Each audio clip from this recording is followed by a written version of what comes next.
Halo semuanya, selamat datang di Nevermore. Di video kali ini, aku bakalan mereview salah satu film yang baru aja tayang di bioskop, yaitu The Flash yang dirilis pada tahun 2023. Film DC sempat mengalami naik turun, terutama di DCEU yang pernah mati suri dikarenakan banyak konflik dan hasil film yang tidak memuaskan para penggemar ataupun penikmat film superhero.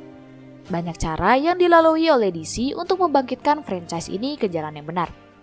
Angin segar pun kembali berembus setelah film terbaru mereka yaitu The Flash mendapatkan sambutan positif dalam penayangan perdananya di CinemaCon 2023. Dalam urutan bravura yang mengawali The Flash, para pembuat film dengan bijak menetapkan mengapa alter ego superhero MetaHuman Barry akhirnya menjadi bintang dalam filmnya sendiri.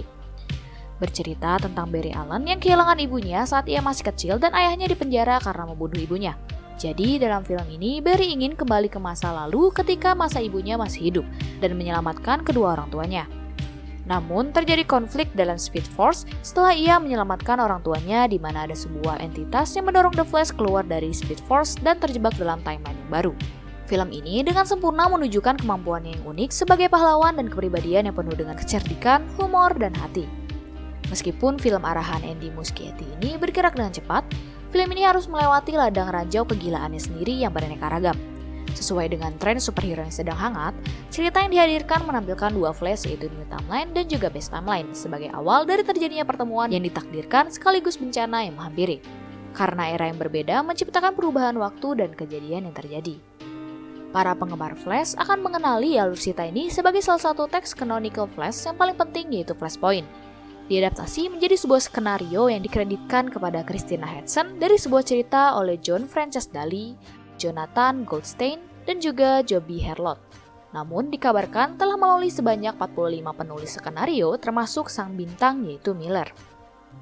Menggunakan plot multiverse ini adalah salah satu ide yang menarik yang ditawarkan oleh The Flash. Apalagi kemunculan dua Batman di dua era yang berbeda benar-benar fanservice bagi para penggemar setia. Plot multiverse ini juga dibumbui beberapa konflik yang dramatis sekaligus plot twist yang tidak terduga, menciptakan pergolakan luar biasa yang tidak hanya dari karakter, bahkan para penonton juga ikut merasakan emosinya. Di film ini juga kita diperlihatkan cameo-cameo yang tidak terduga. Aku nggak akan spoiler di sini siapa aja cameo-cameo tersebut ya. Setelah keluar dari Snyderverse, yang mana film ini hampir saja menjadi penutup, dan mengucapkan selamat tinggal pada Batman yang diperankan oleh Ben Affleck, The Flash memperkenalkan kita kembali pada Batman yang diperankan oleh Michael Keaton, dan pada akhirnya memperkenalkan kita juga pada Supergirl yang diperankan oleh pendatang baru yaitu Sasha Calle. Keaton tetap menjadi sosok yang sangat cerdas dan jenaka, dan kembalinya ia sebagai Batman mendapatkan keseruan di film ini. Terlepas dari nilai plus di beberapa segmen, aku bisa ngerasain kalau CGI yang digunakan terlalu berlebihan dan buat film ini sedikit kurang menyentuh dalam hal acting para karakternya. Tapi aku ngerti kalau CGI bakal membuat film seperti ini lebih menonjol. Tapi lagi nih, ada beberapa adegan yang agak aneh buat aku, terutama pada saat Speed Force di mana mereka menggunakan terlalu banyak CGI untuk menunjukkan apa yang terjadi dalam timeline-nya. Begitu juga Supergirl dan General Zod saat masuk ke dalam cerita. Jelas sekali bahwa film ini merasa berkewajiban untuk memenuhi fanservice multiverse seperti halnya pada inti emosional cerita. Terlepas dari segala kekurangannya, The Flash terbukti kuat dalam hal karakter, karena menyajikan komedi, tragedi, dan visual yang cukup bagus. VFX yang diberikan pada beberapa adegan memang cukup indah dan sama sekali tidak membuatnya terlihat janggal.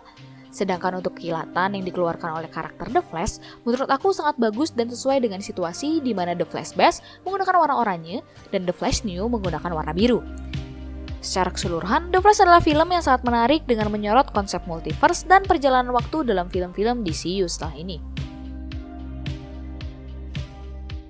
Oke, mungkin segini dulu kali ya video kali ini. Langsung aja tulis pendapat kalian di kolom komentar tentang film ini ya. Buat kalian yang suka video ini, silahkan di like, di subscribe, share juga ke teman-teman kalian, atau bisa follow Instagram kita di @never.more.id. Nevermore signing off, thank you semuanya.